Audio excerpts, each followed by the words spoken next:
కడప జిల్లా అట్లూరు మండలం సోమేశ్వరపురం జిల్లా పరిషత్ ఉన్నత పాఠశాలలో డాక్టర్ ఓబుళాపురం రాజశేఖర్ ఆధ్వర్యంలో ఉచిత వైద్య శిబిరం నిర్వహించారు. ఈ శిబిరాన్ని సర్పంచ్ కొత్తపు లోకేశ్వరి ప్రారంభించారు. ఈ వైద్య శిబిరంలో సుమారు 300 మంది వ్యాధిగ్రస్తులను పరీక్షించారు.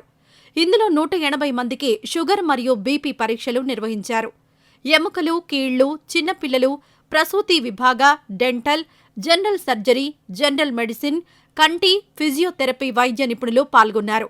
ఈ వైద్య శిబిరంలో కొత్తపు మునిరెడ్డి, కర్నాటి వెంకట్రెడ్డి, పామూరు బాలిరెడ్డి, బీరం జయరాంరెడ్డి, చెరుకూరి రవికుమార్, ప్రహ్లాద్ రెడ్డి పాల్గొని డాక్టర్లను అభినందించారు.